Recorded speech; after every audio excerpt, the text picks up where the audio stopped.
మరి ఎవరితో మీ బావ పెళ్లి చేయనే? పద్మావతితో.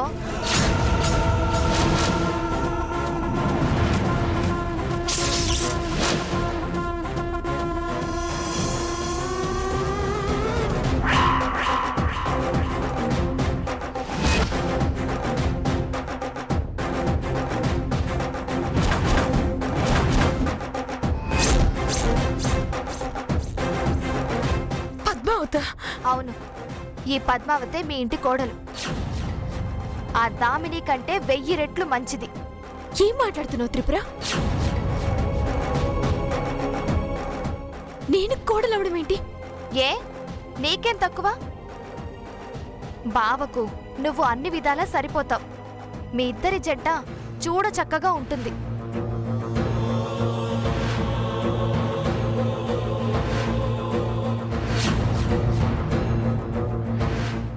చిన్నప్పటి నుంచి పద్మావతిని పెళ్లి చేసుకున్న కోడలు చేసుకోవాలనుకున్నాను, కానీ కథ అడ్డం తిరిగింది. ఇప్పుడు పద్మావతి సుందరి చెప్పింది నిజమేనే. నీలాంటి ఉత్తమరాలు నా కళ్ళెదురుగా ఉండగా దామిని లాంటి నీచురాల కోసం వెంపర్లాడాను. తప్పు చేశాను. నా పెద్ద కొడుకుని పెళ్లి చేసుకుంటావా?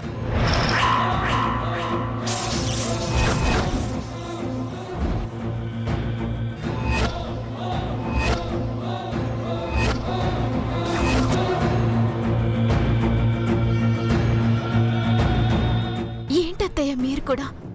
నేనెలా బావని? ఏ నీకు కూడా వాడంటే ఇష్టం లేదా? అవిటోడని అసహించుకుంటున్నావా? చచా, ఏ మాటలత్తయ్య అవి? నాకు బావంటే చాలా గౌరవం. మరి వాడిని పెళ్లి చేసుకోవే. అది కాదత్తయ్య. చేసుకో పద్మావతి. అత్తయ్య అంతలా అడుగుతుంది కదా. నీ మనసులో కూడా బావని పెళ్లి చేసుకోవాలనే ఉంది కదే. ఆ దేవుడే ఈ విధంగా మార్చాడేమో. ఒప్పుకోవే.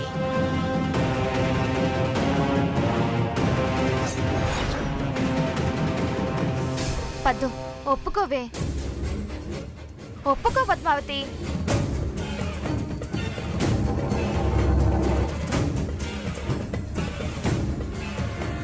నేను కొంచెం ఆలోచించుకోవాలి.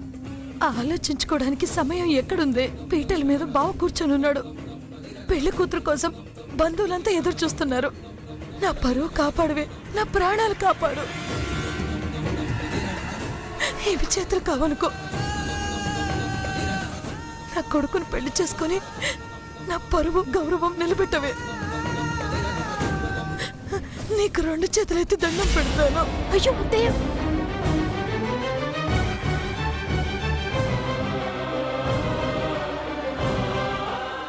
నా ప్రాణాలు కాపాడవే. ఏంటే అత్తయ్య చేత ఇంతలా బతిమలాడించుకుంటున్నావు? తను మనకెంత సాయం చేసింది. ఇప్పుడు మనకి ఆ రుణం తీర్చుకునే అవకాశం వచ్చింది. అది కాదమ్మా. ఇంకేం మాట్లాడకో. నువ్వు ఈ పెళ్లి చేసుకోకపోతే నా మీదొట్టే.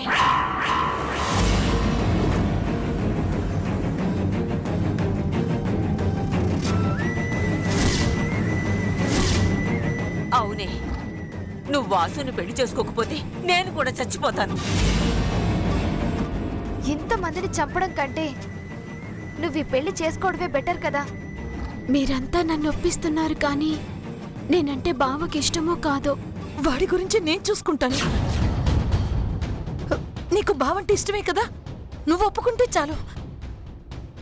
అంటే అత్తయ్య, దామినికి బదులుగా నేను పెళ్లి కూతురుగా వస్తే బావ నన్ను చూసి... అదే కదా నీ ప్రాబ్లం. పెద్ద బావ నిన్ను చూడకుండా ఏర్పాటు చేస్తాం. అంటే బావకి తెలియకుండా నాతో పెళ్లి చేస్తారా? పద్మావతి, వాడు నా కొడుకు. ఏదైనా జరిగితే నేను సర్ది చెప్తాను. నువ్వు ఒప్పుకుంటున్నావు కదా?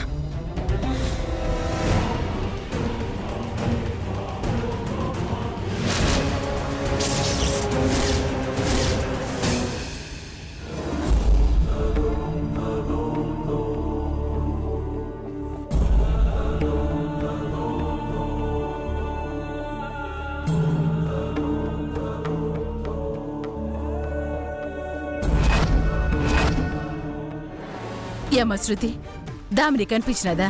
లేదాంటీ, మండపం మొత్తం వెతికాము, ఎక్కడా కనిపించలేదు. ఎక్కడికెళ్ళింది ఇది? దామిని ఎక్కడా? మండపం మొత్తం ఎతికిన వదినా, ఎక్కడ కనిపించలేదు వదినా. దామిని ఇక్కడ లేదు, వెళ్ళిపోయింది.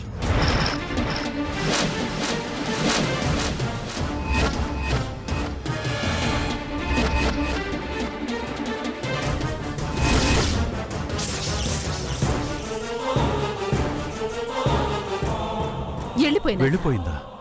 ఏమీ తెలియనట్టు షాక్ అవుతున్నారేంటి? నాకు మొత్తం తెలిసిపోయింది.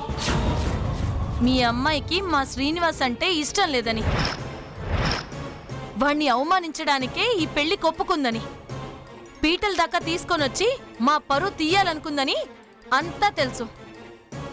మాకీ విషయాలేవి తెలియదు వదినా. అవునమ్మా, మా అమ్మాయి మీ అబ్బాయిని ఇష్టపడుతున్నానంటే ఈ పెళ్లి కొప్పుకున్నాను. దామిని ఇలా చేస్తుందని మాకు తెలీదమ్మా.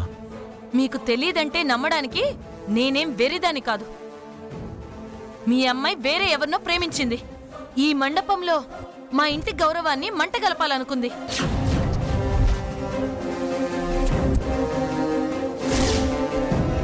మా అదృష్టం బాగుండి ఈ విషయం పెళ్లికి ముందే తెలిసింది.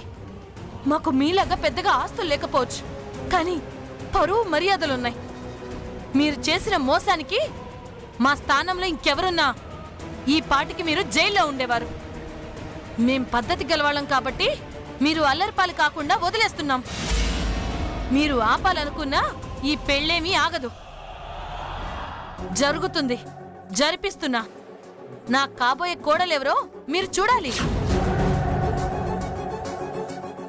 ఇదే మీరు చేసిన పనికి కుక్క కాటికి చెప్పు దెబ్బ.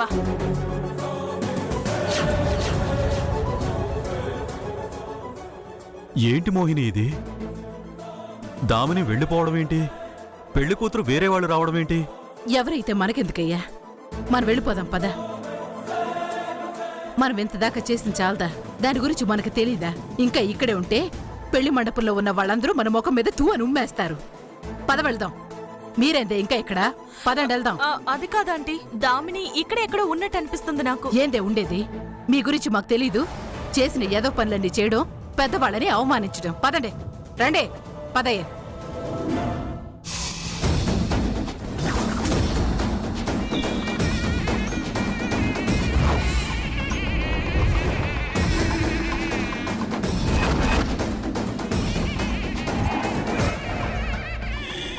ఆగు నాయనా, మధ్యలో లేవకూడదు, కూర్చో, వాళ్ళు తీసుకొస్తారులే.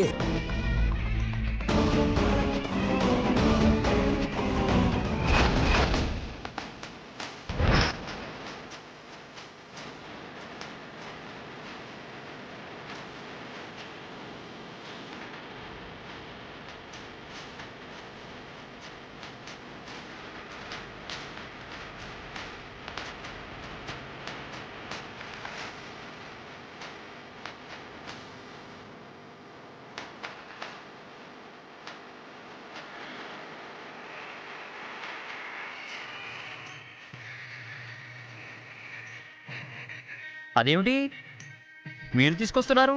అత్తయ్య గారు మావయ్య గారు లేరా?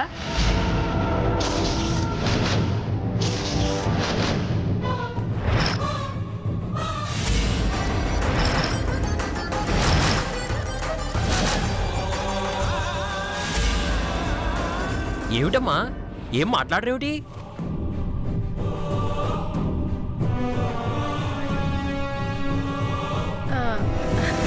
దామిని వెతుకుతున్నారా? ముహూర్తం టైం దగ్గర పడుతుంది కదా, అందుకే మేమే తీసుకొచ్చేసాం. అలాగా? వదినా, కూర్చోపెట్టొద్దునా?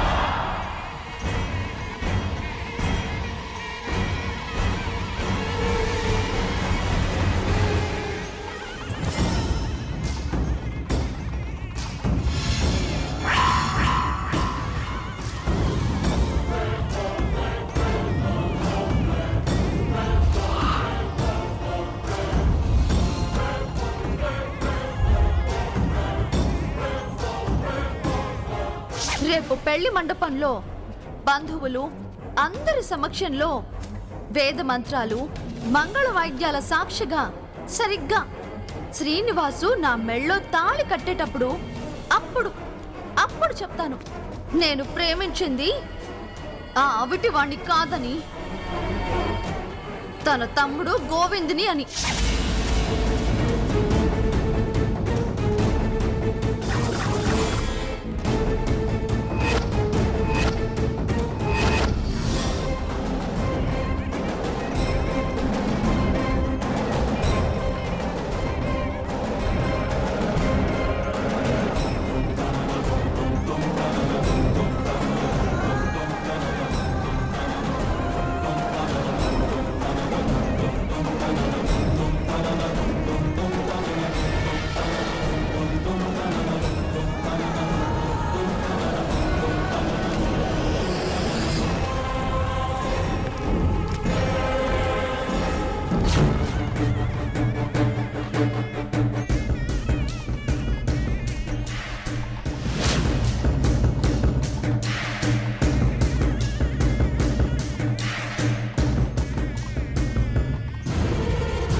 వాయించండి భజంత్రులు. ఓం అయం మహోత్సవస్య మహోత్సవాస్తు మహోత్సవస్య మహోత్సవాస్తు మహోత్సవాలే సూర్యాదీనాం నవానాం గ్రహాణాం అత్యంత ఆనుకూల్యత ఫలసిద్ధిరస్తు. ఓం మాంగళ్యం తంతునాం మమ జీవనహేతునా కంఠే భద్రామి శివగే త్వం జీవ శరదాం శతం మాంగళ్యధారణ మహోత్తస్య మహోత్సవాస్తు. ఓం ధూం తే రాజా వరుణో ధూం దేవో బృహస్పతి ధూం ఇంద్రశ్చాగ్నిశ్చరాష్ట్రం ధారయతాం ధ్రువం.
ఆగండి ఆగండి ఆగండి.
నువ్వా?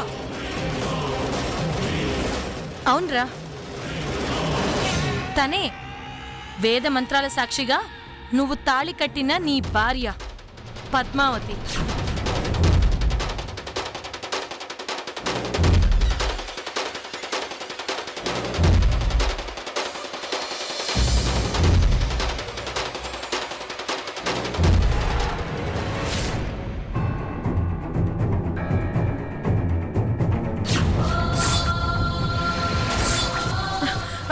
శ్రీనివాసు, అమ్మా, ఇది మనల్ని మోసం చేసిందమ్మా.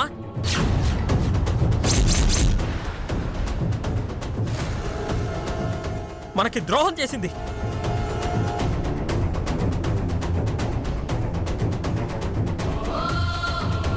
మనల్ని అందరినీ వెధవల్ని చేసి నా పెళ్ళం కావాలని తన కోరికని నెరవేర్చుకుంది. దామినిని నాకు దూరం చేసి నా జీవితాన్ని నాశనం చేసిందమ్మా ఇది.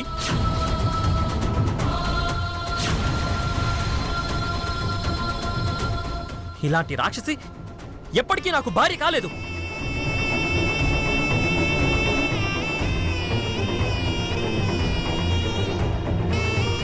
ఇది పెళ్ళే కాదు, నేను కట్టింది తాళే కాదు.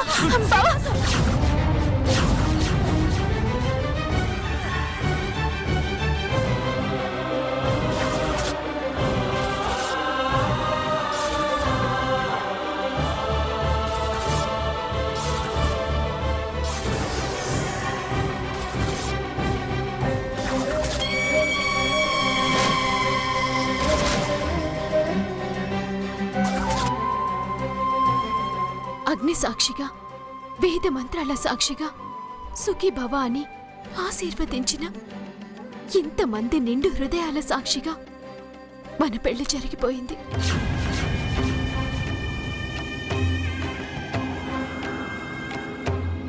ఈ పద్మావతి నీ అర్థాంగి అయిపోయింది బావా. ముత్తైదు మెడలో తాళిని తెంచడం అంటే భర్త చావుని కోరుకోవడమే అవుతుంది.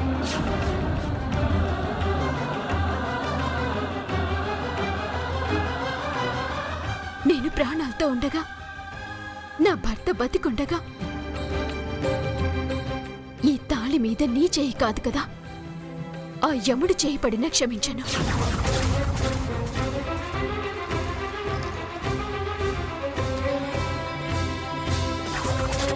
దయచేసి నా తాళిని వదిలే బావా.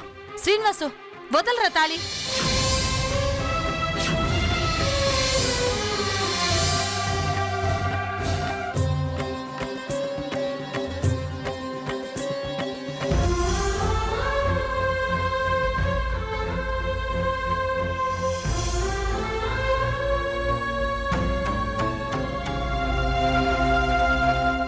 ఆ తాళి తెగాల్సిందే శ్రీనివాస్ గారు.